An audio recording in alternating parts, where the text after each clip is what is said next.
அஸ்ஸலாமு அலைக்கும் வரஹ்மத்துல்லாஹி வபரகாத்துஹு. நஹ்மதுஹு நுஸல்லி ரசூலில் கரீம் அம்மாபாத். கண்ணியத்திற்குரிய அல்லாவின் நல்லடியார்களே,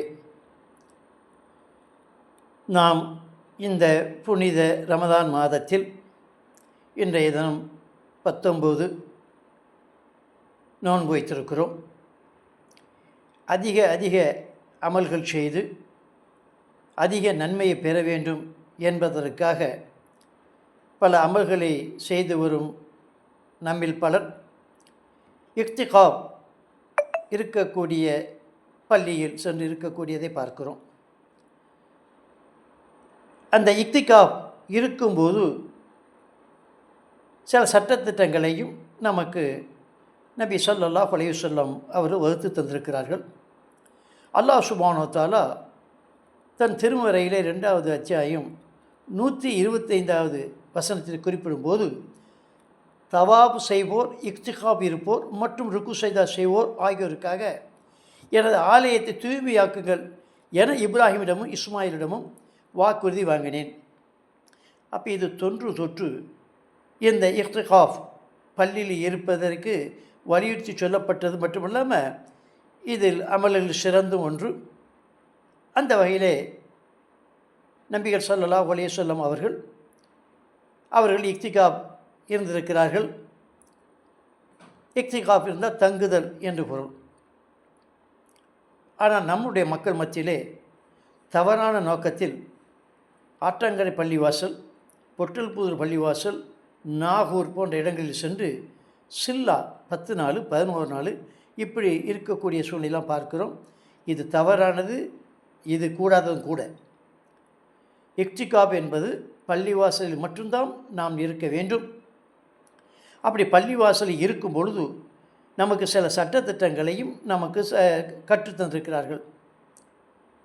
இவருடைய நோக்கம் என்ன அப்படின்னு கேட்டிங்கன்னா, அமல்கள் செய்து 1000 மாதங்களை விட சிறந்த இந்த ரமலான் மாதத்திலே அதிக நன்மை பெற்று செல்ல வேண்டும் என்பது தான்.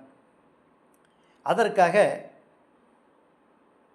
நபிகள் ஸல்லல்லாஹு அலைஹி வஸல்லம் அவர்கள் ஃபஜ்ர் தொழுதுட்டு 20 பிறை காலையில்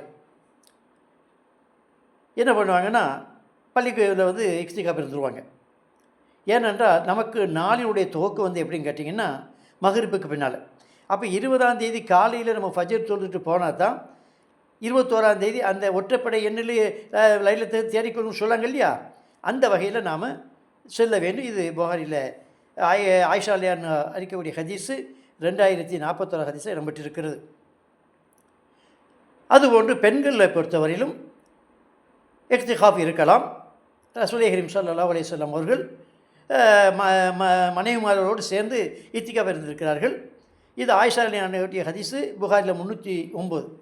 ஆனால் கூடாரங்கள் அமைத்திருவதை மட்டும் தடை செய்திருக்கிறார்கள். அதே நேரத்தில் நாம் இருப்பதாக இருந்தால் பெண்கள் அதற்கு போதிய வசதிகளும் அதற்கு தகுந்த இடம்தானா என்று பார்த்து இருந்து கொள்ளலாம். கூடாததை என்று சொல்லும்போது 2வது அத்தியாயத்தில் 184 வசனத்தை அல்லாஹ் சுப்ஹானஹு வ தஆலா குறிப்பிடுகிறான். நீங்கள் மனைவிமாரை தீண்டாதீர்கள், தொடாதீர்கள் என்பதாக அந்த வசனத்தை குறிப்பிட, அந்த வகையிலே கூடாதது என்பதாக ரசூலுல்லாஹி ஸல்லல்லாஹு அலைஹி வஸல்லம் அவர்கள் தாவூதில் இடம்பெற்ற ஹதீஸு ஆயிஷா இருக்கிறாங்க 2115. நோயாளிகளை சென்று விசாரிக்கக்கூடாது, ஜனசாவில் கலந்து கொள்ளக்கூடாது, இதெல்லாம் கட்டுப்பாடு. அதே நேரத்தில் நமக்கு வந்து குளிக்கக்கூடிய கடமை இருக்குது. அப்போ வெளியே சென்று தான் ஆக வேண்டும்.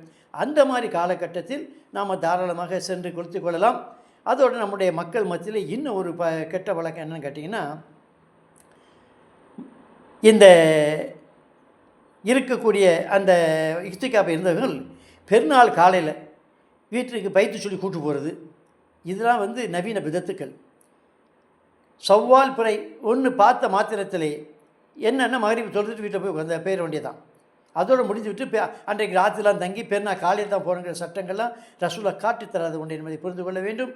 வல்ல ரப்புல் ஆலமீன் அல்லாஹ்வின் தூதரை எப்படி காட்டித்தங்க அந்த வகையிலே நம்முடைய இக்திகாப் அமைத்து கொள்ள வேண்டும். அப்படிப்பட்ட நன்மக்களாக நம் அனைவரும் ஆக்கியல்ல வேண்டி துஆ செய்தவன் நிறைவு செய்கிறேன். வாஹிர் அல்ஹம்துலில்லாஹி ரப்பில் ஆலமீன். அஸ்ஸலாமு அலைக்கும் வரஹ்மத்துல்லாஹி